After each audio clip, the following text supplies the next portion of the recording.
Statement of findings and conclusions by the international observers for yesterday's presidential election in Azerbaijan.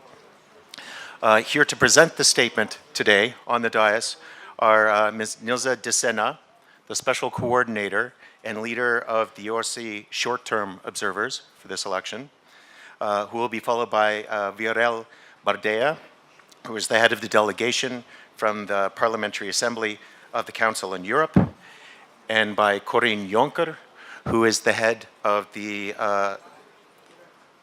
long-term election observation mission from the OSCE Office for Democratic Institutions and Human Rights. Unfortunately, Ms. Margareta Kiener-Nellen, who headed the OSCE Parliamentary Assembly delegation to observe these elections, is unable to be here with us today due to urgent parliamentary business, but asked me to underline that the Parliamentary Assembly delegation stands fully behind the statement you are about to hear here today. There will be an opportunity for questions from the media after the statement is provided, and once the press conference itself is over today, you will be able to pick up copies of the preliminary statement and the press release in both English and Azeri. With all of that said, I'll just now hand the floor to Ms. Desena. Thank you very much. Good afternoon. As you heard, my name is Nilza Desena. I am a member of the Portuguese Parliament, and I am also the chair of the General Committee on Economic Affairs, Science, Technology and Environment of OSCE Parliamentary Assembly. The current chair in office of the OSCE, the Italian Foreign Minister Alfano, has tasked me as a special coordinator to lead the short-term OSCE observation mission. In my capacity as special coordinator, I am here to deliver the preliminary post-election statement with some conclusions that my colleagues in the OSCPA delegation, as well in the delegation of Parliamentary Assembly of the Council of Europe and in the ODIHR mission have come to. I am happy to be in this friendly country. It's my third time here, and I'm happy to fulfill this duty. I appreciate the welcoming attitude towards our mission and me personally during this election week, but also 4 weeks ago when I came for a preliminary assessment of the situation. You can be assured that we are friends of Azerbaijan and its people. I am grateful for their welcoming attitude, and we have been and will be happy to cooperate closely with Azerbaijan's authorities. And it is in this understanding that I now come to our preliminary conclusions. The 11 April 2018 early presidential election in Republic of Azerbaijan took place within a restrictive political environment and under a legal framework that curtails fundamental rights and freedoms, which are prerequisites for genuine democratic elections. Against this background, and in the absence of pluralism, including in the media, this election lacked genuine competition. Other candidates refrained from directly challenging or criticizing the incumbent, and distinction was not made between his campaign and official activities. At the same time, authorities were cooperative and international observers were able to operate freely in the pre-election period. The election administration was well-resourced and prepared the election efficiently. On election day, our observers reported widespread disregard of mandatory procedures, lack of transparency, and numerous serious irregularities, such as a ballot box stuffing.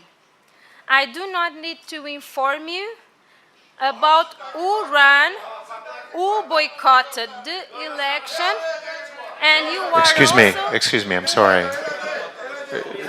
She has the floor.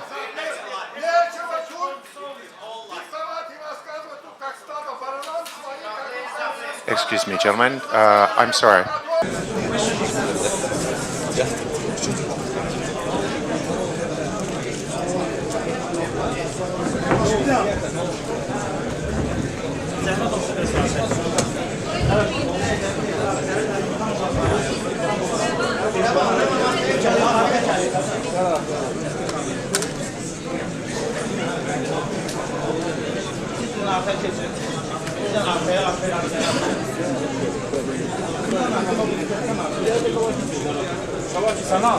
Biega kabellər, bağa keçidlər, apasın. Ejderma azad, şu akuratdan azad. No, чтобы я мог поднимать. Багросом belə akurat bala. Şu. Burada qalsın.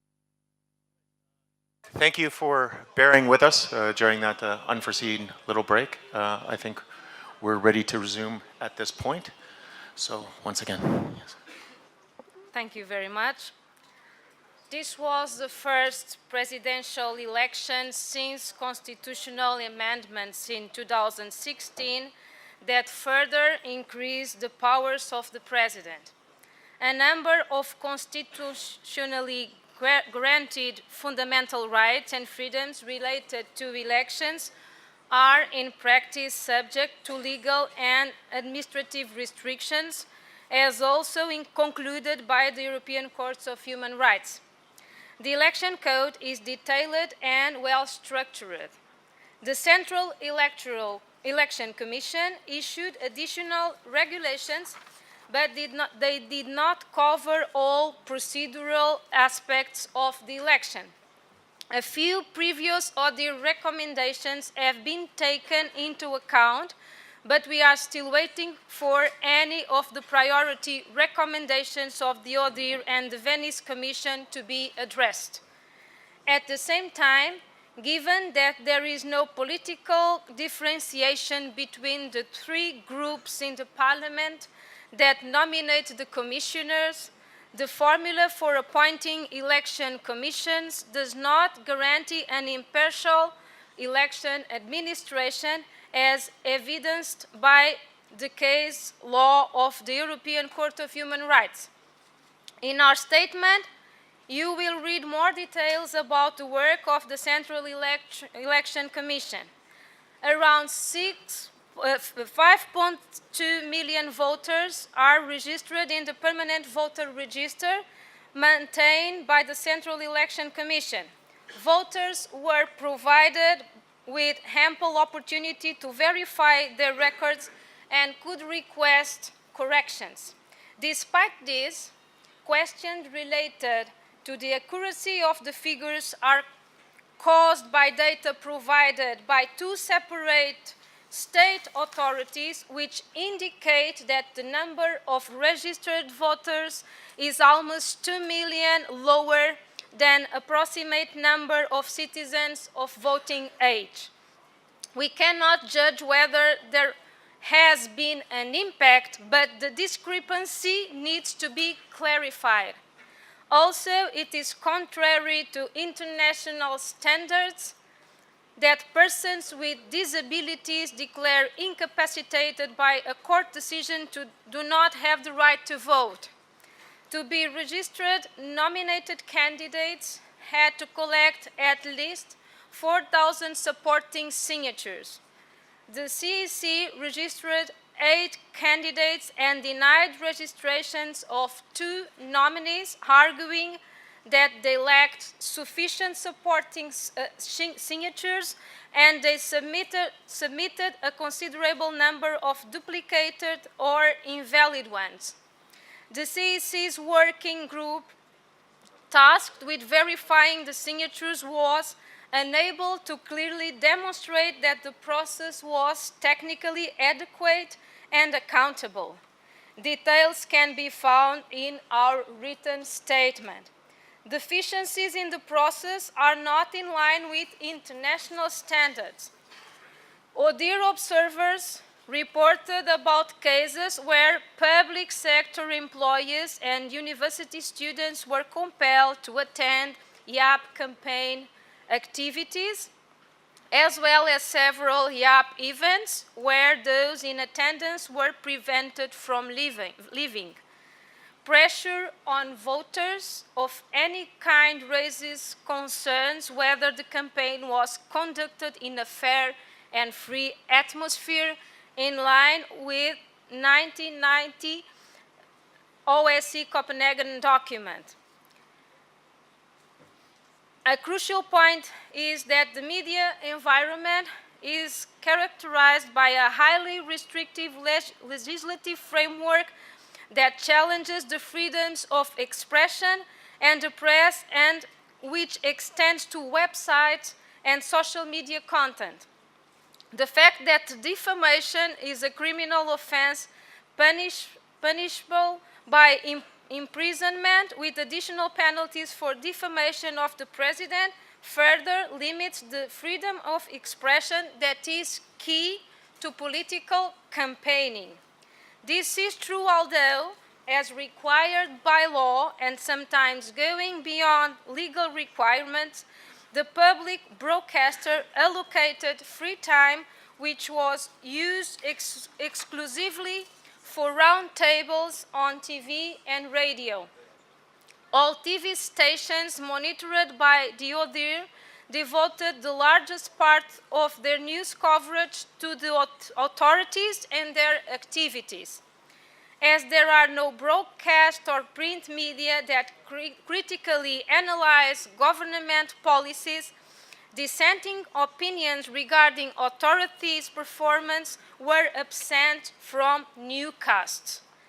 Most of the political coverage was given to the incumbent in his official capacity, while all other candidates combined received only a fraction of time. As I said in the beginning, the authorities put no restrictions on the deployment of our observer missions.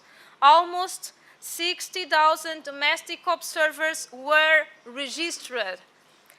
A well-known citizen observer organization, the Election Monitoring and Democracy Studies Center, remains unregistered since 2008, and its volunteers had to accredit themselves individually, some of them facing difficulties. Throughout election day, observers reported that precinct election commissions did not perform mandatory procedures. 23 of 138 observed openings of polling stations were assessed negatively, as well as 12% of polling stations observed during voting. Precinct election commission often failed to follow key procedures. The problem was growing during the counting, which our observers accessed more than half of the vote counts negatively. They even observed 17 cases of deliberate falsifications. Tabulation was generally assessed positively. That is a general summary on our preliminary conclusions. As I say in my beginning, we have noted the positive attitude displayed by the national authorities of Azerbaijan towards international election observation, as well as the professional work of CEC in pre-election period. We stand ready to continue our cooperation and turn into a joint effort to tackle the fundamental problems that a restrictive political and legal environment which does not allow for a genuine competition poses for free elections. I encourage the authorities to take good note to the recommendations ODIHR will make in their final report. We'll be ready to assist in this process if requested by Azerbaijan and to continue our dialogue on the future development of the country's democracy. Let me end by thanking all my colleagues, in particular Mr. Viorel Badea from the Council of Europe Parliamentary Assembly, to Corinne Juncker from the ODIHR, all observers who had put so much dedication into their difficult work, and the people and the authorities of Azerbaijan, to which I address all my best wishes. Thank you. Thank you, Ms. De Sena. And now, please, for your remarks, Mr. Bardet. Thank you. I had the honor and pleasure to chair the PECA delegation, which has observed within the framework of the International Election Observation Mission, which comprised of 38 members, including representatives of the Venice Commission. I'm in accordance with the conclusions presented by my predecessor, and I inform you that I will prepare an extensive report which I will present to my fellow parliamentarians in the near future. Every nation is entitled to choose his leaders. We are here just to observe if the presidential elections are organized by the authorities in accordance to the standards of the democratic organization that Azerbaijan is part of. The PECE delegation voted in unanimity to support the joint declaration. We have also made a recommendation to the OSCE and ODIHR. The rest of our observation and recommendation were rejected, but our organization, PACE, will further analyze them in the final report. However, once again, we urge the Azerbaijan authorities to enhance the human rights situation and continue the real democratic process. Furthermore, we urge these authorities to take note and improve the recommendation made by the European Court of the Human Rights of the Council of Europe, the Venice Commission, and the OSCE ODIHR, and call on to continue the cooperation. I will conclude by saying that the Parliamentary Assembly of the Council of Europe will continue to encourage the authorities of Azerbaijan to lead the country towards a democratic path. Thank you. And thank you. No worries. Thank you, Mr. Bardet. And now, please, Ms. Juncker, with your statement. Thank you very much. Salam and good afternoon. My name, as already mentioned, is Corinne Juncker, and I'm the head of the Office of Democratic Institutions and Human Rights, in short, ODIHR, Election Observation Mission. Invited by the authorities of Azerbaijan to observe and assess the early presidential election. Azerbaijan, by being an OSCE participating state, committed itself to support, protect, and promote democratic governance and human rights. It is the state's adherence to these standards that we are looking at when observing and assessing elections.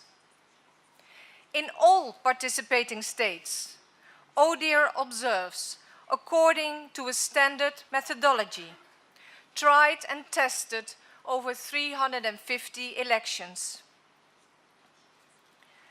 Our election observation mission consists of 13 dedicated professional core team members and 28 equally dedicated and professional long-term observers deployed throughout the country respectively from the 9th and 15th of March.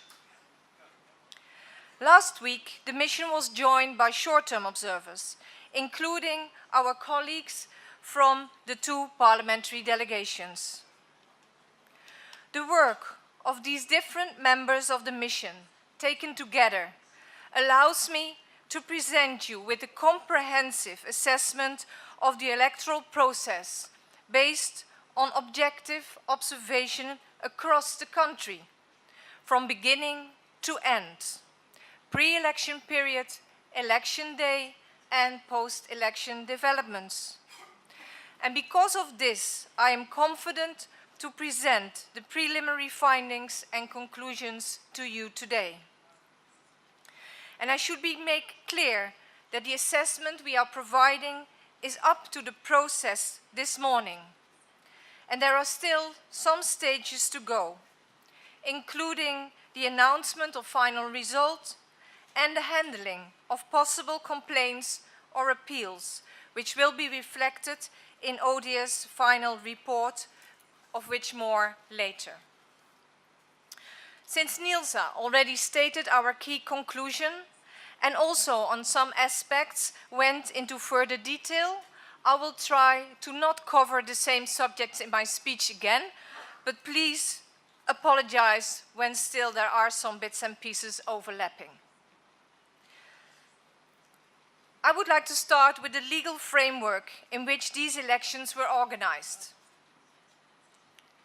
This early presidential election was the first election since constitutional amendments in 2016, which further widened the powers of the president. And although the Constitution guarantees fundamental rights and freedom, in practice, these guarantees are restricted.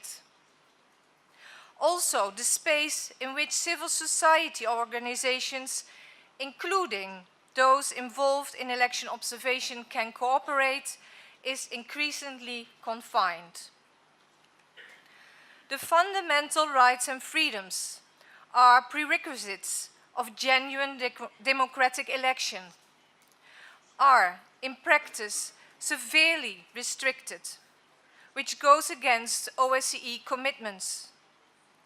The authorities of Azerbaijan should deliver on their obligation to respect, protect, and support the rights of its citizens.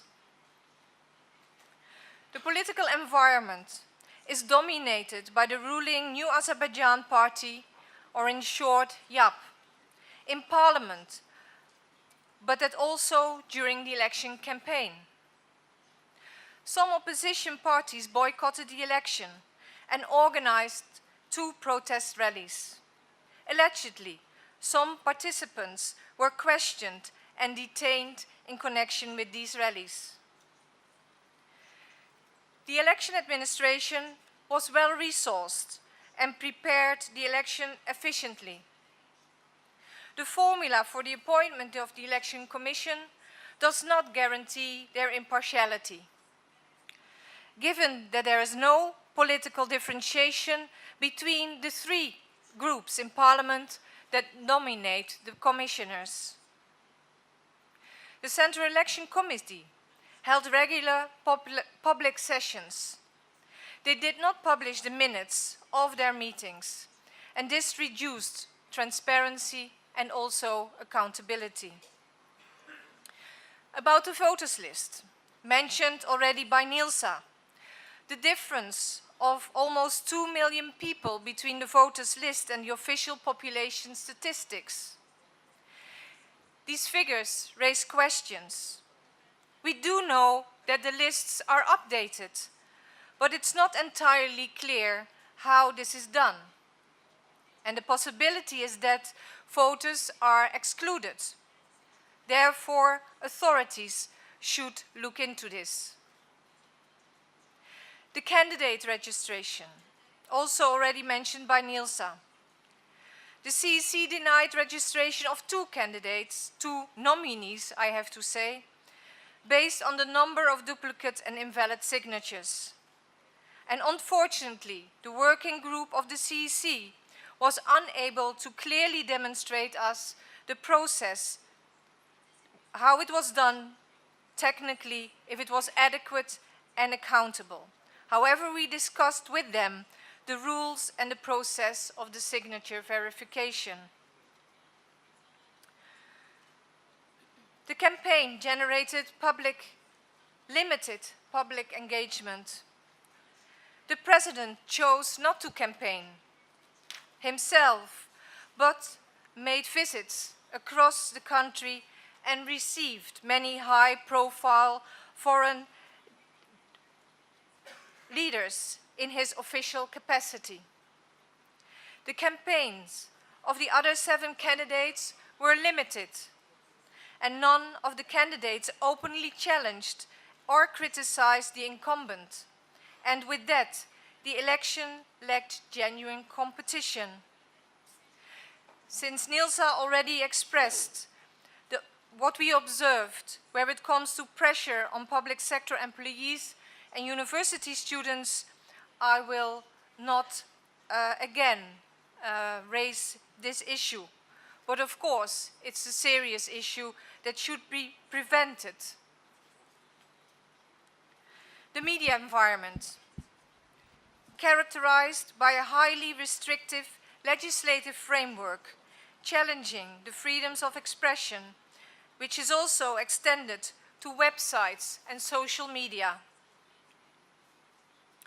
Journalists and bloggers become subject of arbitrary arrests and detentions on criminal charges that are seemingly unrelated to their professional activities, but by us are clearly seen as a retaliation for critical reporting. All this leads to the practice of refraining from any critical coverage of high-ranking government officials and their families. Lastly, I come to election day. On election day, the 350 observers reported a variety of problems, including widespread disregard of mandatory procedures, lack of transparency, and numerous serious irregularities. Voting was assessed negatively in 12% of polling stations observed, which is a very high number. In some polling stations, our observers were hindered in their work.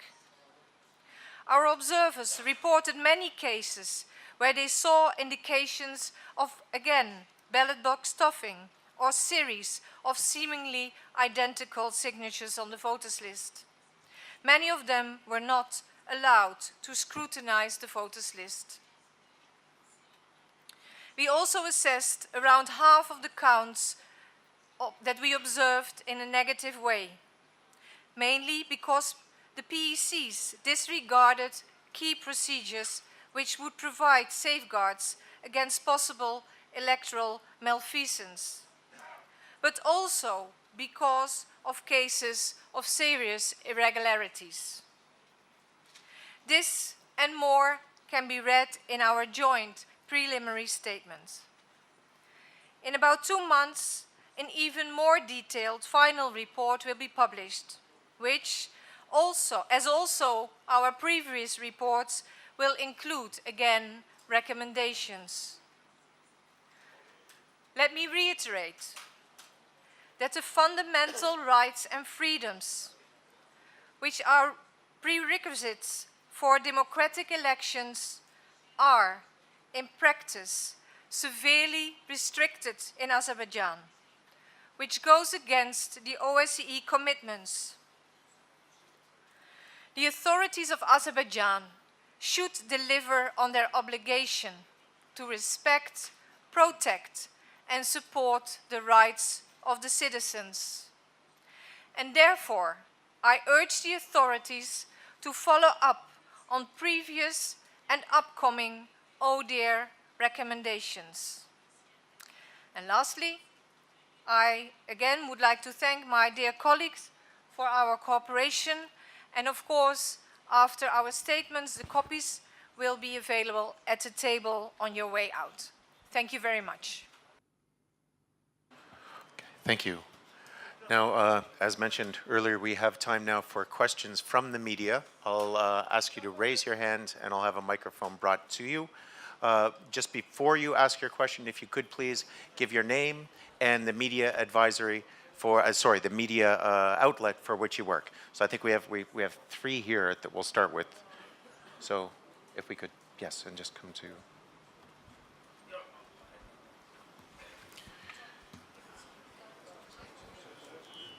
Yeah. It's channel 2. Channel 2. Şərait yaratdığınıza görə sual vermək üçün təşəkkür edirəm. Mən demək sizi dinlədim, dərindən dinlədim və hesab edirəm ki, sizin fikirlərinizin tam əksəriyyəti Azərbaycan xalqının iradəsinə zidd olan bir fikirlərdir. Ona görə ki, Azərbaycan xalqı tam sərbəst, tam demokratik şəkildə öz fikirlərini ifadə edibdir dünənki prezident seçkilərində və lazımı öz mövqeyini ortaya qoyubdur. Çox təəssüflər olsun ki, siz burada səsləndirdiyiniz fikirlər tam subyektiv, anti-Azərbaycan, müəyyən anti-Azərbaycan qüvvələrin fikirlərini ifadə etmək üçün siz bura gəlmişsiniz. Çox təəssüf edirəm ki, ATƏK kimi bir təşkilatın, yaxud da deyək ki, Avropa Şurası Parlament Assambleyasının bir nümayəndəsinin və digərlərin belə bir fikirlərini biz burada eşidirik. Çox təəssüflər olsun. Bu yalnız subyektiv fikrə söykənən demək sizin fikirlərinizdir. Burada səsləndi tələbələrlə bağlı. Mən qətiyyətlə və cəsarətlə bu fikri ifadə edirəm ki, deməli, sizin dedikləriniz tamamilə yanlışdır, qeyri-dəqiqdir və düzgün fikirlər deyil. Və eyni zamanda sizin dediyiniz namizədlərin demək rəqabət mühitində rəqabətlilik olmaması ilə bağlı fikirlər səsləndirdiniz. Namizədlərdən biri, misal üçün mən deyim, Sərdar Cəlaloğlu bütün təşviqatı dövründə Azərbaycan iqtidarını, Azərbaycan prezidentini hətta sərt tənqid edibdir.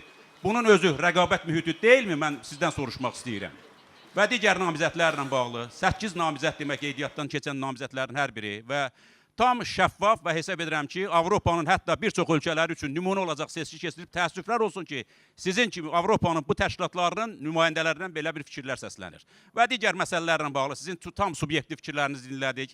Yenə deyirəm, bu yalnız bizdə təəssüf doğurur ki, sizin Avropanın bu təşkilatlarının, bu nümayəndələrinin fikirləri belə qərəzli, Azərbaycan xalqının fikirlərinə, Azərbaycan xalqının iradəsinə zidd fikirlərdir və qətiyyətlə hesab edirəm, mən bir qəzet işçisi kimi, qəzet redaktoru kimi, jurnalist kimi hesab edirəm ki, sizin fikirləriniz yalnız və yalnız Azərbaycana yönəlmiş ikili standartların bir nümunəsidir. Ermənistan parlamentin nümayəndələrini qətlə yetirirlər. Bir dəfə ifadə etmişsiniz, söz açıb demişsiniz. Amma təəssüflər olsun ki, Azərbaycanda gedən bu şəffaf münasibətə, şəffaf seçkilərə siz qərəzli yanaşırsınız və həmişə Azərbaycana qarşı qərəzli öz fikirlərinizi ifadə edirsiniz. Sağ olun. Do you have a question? Okay.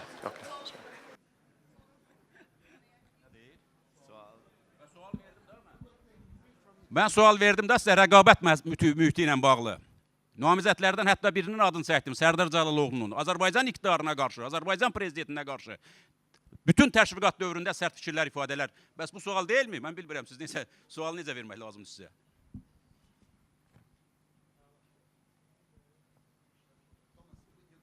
Olar mı sual verim? Olar mı sual? Hörmətli missiya, mən də öz adımdan səs qəzetinin baş redaktoruyam, mən Bəhruz Quliyev. Mənim sualım budur. Ümumiyyətlə deyim ki, sizin hazırladığınız bəyanat Azərbaycan həqiqətlərini tam şəkildə əks etdirmir.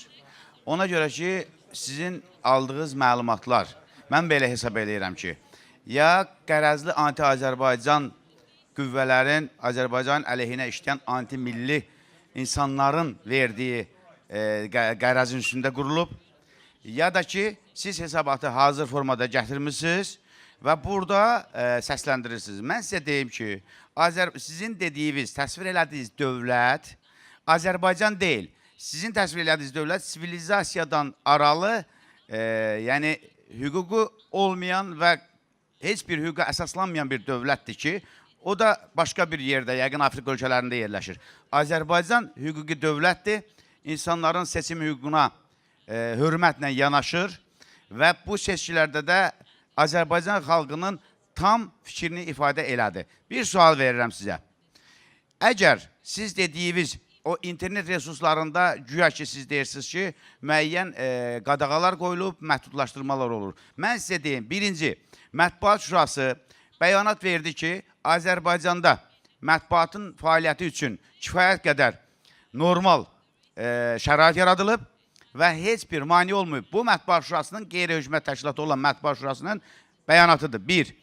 İkinci, və jurnalistlər, beynəlxalq təşkilatlar özləri etiraf edirlər ki, Azərbaycanda mətbuatla bağlı heç bir problem olmayıb. Mənim media qrupum şəxsən qəziyyət agentliyi, internet televiziyası olaraq, bir neçə portal olaraq biz seçkidə tam şəkildə, sərbəst şəkildə seçkini izləmişik və mənim danışıqlarım bunu deməyə əsas verir. Hörmətli missiya, mən xahiş edirəm ki, birinci, sizin o arqument gətirdiyiniz əsassız ki, arqumentlər siz deyirsiniz, onları xahiş edirəm, bizə açın, bu mətbuatın içində göstərin görək, hansı dəqiq, hansı faktlar əlinizdə var? Mən əminəm ki, sizin əlinizdə heç bir fakt ola bilməz. Texniki balaca problemlər hər yerdə olur, bütün dünyada var. Amma siz dediyiniz kütləvi qanun pozuntusu olması mümkün deyil, bir. İkinci tərəfdən, siz əgər Azərbaycan xalqına hörmət eləyirsinizsə, bayaqları qeyd elədiniz ki, hörmət eləyirsiniz və müəyyən dövlət qurumları sizə çox hörmətlə yanaşıb. Çox xahiş edirəm, Azərbaycan xalqının hissiyatı ilə, əsəbləri ilə və iradəsi ilə oynamayın. Sizə uğurlar arzulayıram.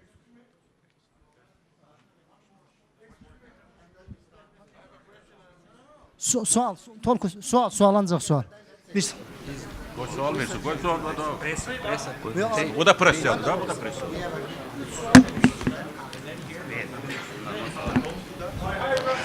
Mən də müşahidə missiyasına təşəkkürümü bildirirəm. Mən sual verirəm sadəcə.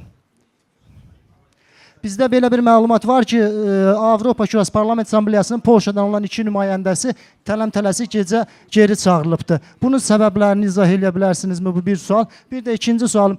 Onsuz da ATƏT-lə Azərbaycan arasında münasibətlər elə də yüksək deyil. Bu cür qərəzli hesabatdan sonra münasibətlərin gələcəyi ilə bağlı nə düşünürsünüz?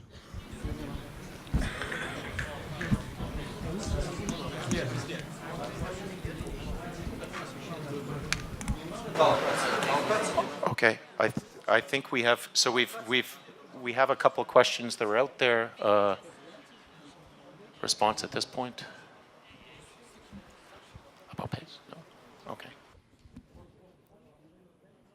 We'll come back. Okay, I believe we have, if we can go with this gentleman, sorry, actually, let's go with, a little bit of gender balance here. Yes, the woman here, please. Khadija Ismailova from Organized Crime and Corruption Reporting Project. I would like to ask if any of the observers have been offered any gifts during this election observation trip. And second question is, will you continue assessing the situation? And I mean, the...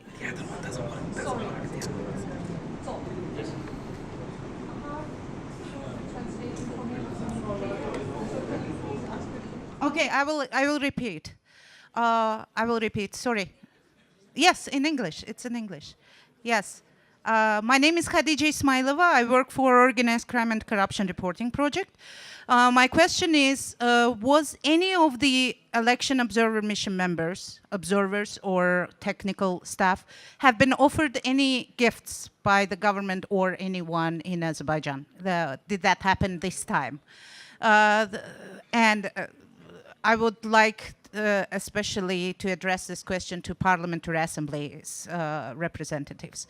And second question, will you continue evaluating the election process?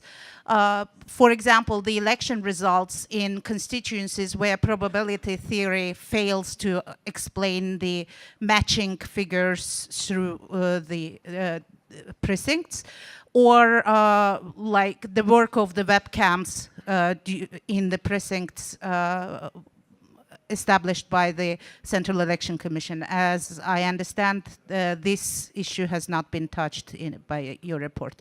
Thank you. Okay. So yes, so we have your questions, and there are a couple of questions that are still out there. I think the first question was, have any gifts been offered to the parliamentarians in their process here, in your time? Me? It's a joke? No, no. No. All the thing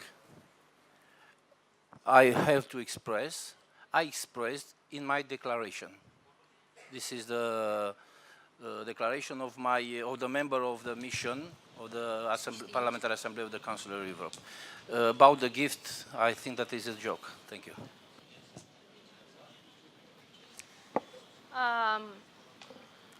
I just want to start in a very calm way, telling you that I don't believe that are perfect countries.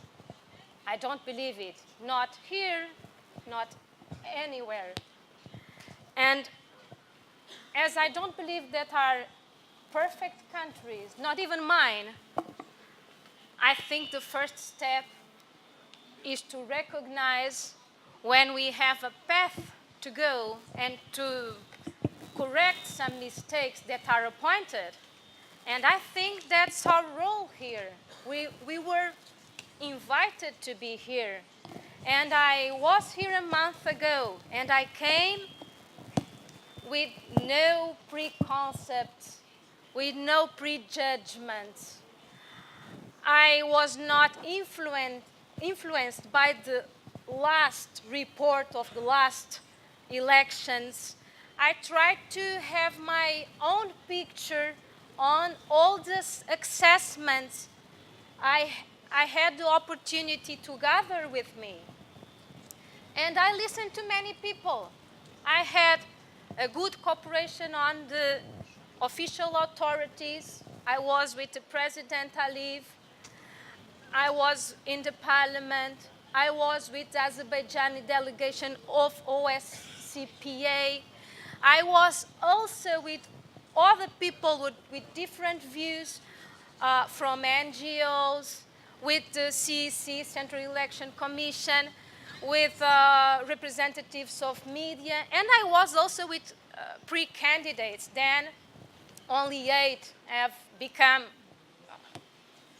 officially candidates in the election. But I spoke to more than that. And I made my own picture on the country, not even, I would say, even before speaking with the ODIHR team. It was my own picture.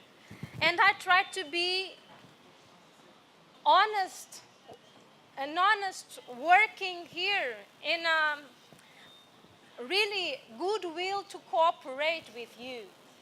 And let me say something that I think it's important just for you to analyze what we want to say when we are speaking about lack of competitiveness.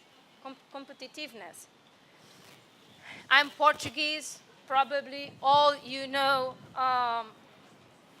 Cristiano Ronaldo. He's a famous football player.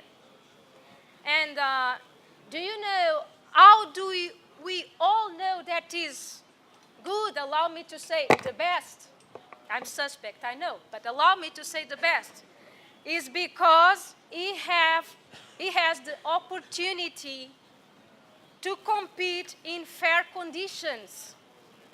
The conditions allows him to be compared to others in fair conditions.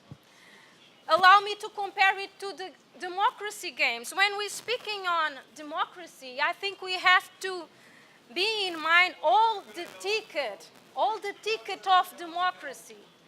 And all the ticket of democracy means competitiveness in fair conditions, fair opportunities, is media freedom and independent media also.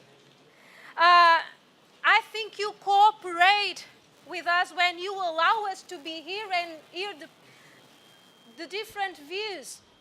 But I think you have to be on a way to progress. And I don't see that as a bad thing because in my country we have to correct many things also. There's no perfect countries, you know.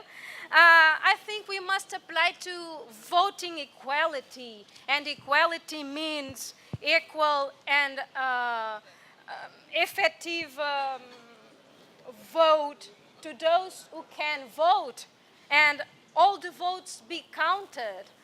I think we have to apply to effective participation. So when we are making some critiques on this report and on its statement, it's not for you to be in a bad shape, not for you to be, well, those are here just to pointing us as bad. No, it's on a constructive way. It's my way of act to appoint things just for you to be better, a better country, and with your people. Just move to another question because I don't want to skip it. When you ask me,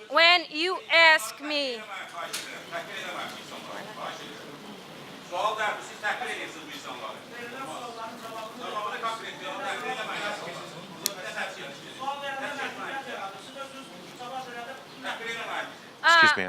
when you ask me about when you ask me about other questions related to the territory and specifically with you're being occupied or under occupation, and I don't want to skip it because I have a clear answer to you. Our mission here is not to give you an approach on that issue specifically because we are here committed with yesterday's election. For that, I think you can consult our annual declarations of OSCPA, where we have a group working on it very hard, and I think that's on it, not here today. And to finish, I don't have notice about any presents, so to go direct to the answer, because I'm not afraid of the answers, and I answer you directly. I don't have, we had the debriefing during this morning, 8 a.m., and they were reporting their views on the electoral day, and I didn't have notice about that. And I think that's it. Thank you very much. Please, sorry, yes, Ms. Jonker. Thank you very much. Let me first start by saying that we are here on the invitation of the Azerbaijan government. And that ODIHR always, and I stated that in my introduction, observes according to an established methodology that we already tried and tested over 350 elections in all the different OSCE participating states. And I would like to explain maybe how it works.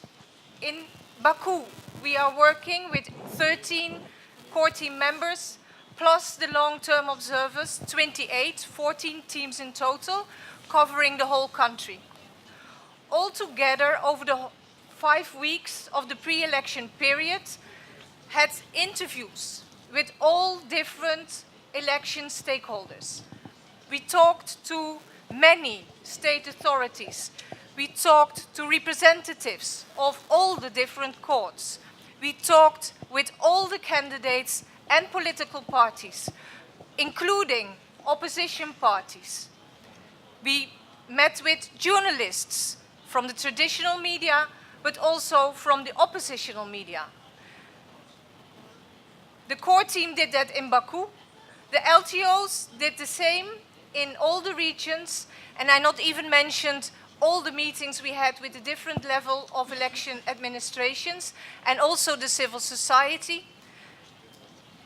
And it's all that information that we gather through all these meetings that provides us next, of course, to yesterday's observation of the election day done by, again, 350 short-term observers, that provides us, being experienced as we are, to be sure that what we observed and that what we publish in our reports are not subjective opinions or our opinions.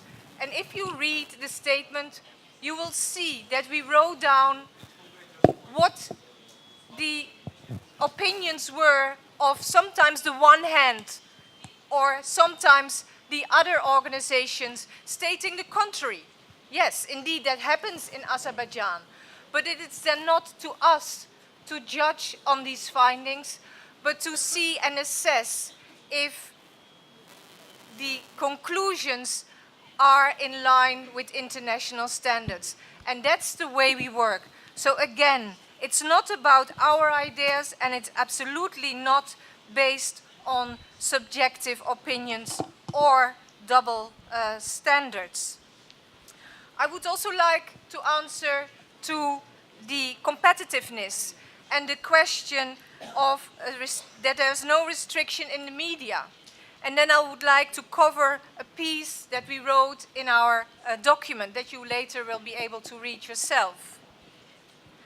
And now I state, I quote, "In particular, during the official campaign period, the public and private media outlets devoted in between 48 and 81% of their political and election-related news coverage to the activities of the authorities, including the president in between 26 and 40%, the first vice president in between 3 and 19%, the government in between 13 and 17%, and the presidential administration in between 9 and 5%, to the local government in between 1 and 5%. The ruling YAP received in between 4 and 19% of the coverage of the media that we observed. So this coverage was overwhelmingly positive in tone. And by contrast, all the other candidates and the political parties received combined a total of between 4 and 20% of the elections. And in addition to that, the negative coverage of the civil activists who were calling for a boycott of elections was observed in all monitored newscasts. So that is, I think, a more underlines that there's no equal playing field in Azerbaijan, and that there is indeed a restriction in the media. All right, thank you. The thing is, I'm sorry for this. As far as our meetings we still have today, we're actually going to have to. I realize that we're in a situation today, though, that with our schedule and short on time, that we're going to have to end the press conference now. Again, I'd like to thank you for being with us, and I hope that if you do have questions, you can get in touch with us through the contact addresses on the media advisor that was sent out, as well as the press release. Please do come to us with real journalistic questions in that way. I'm sorry that we haven't had sufficient time today during the press conference due to the situation with which I'm sure you're all familiar. Thank you very much.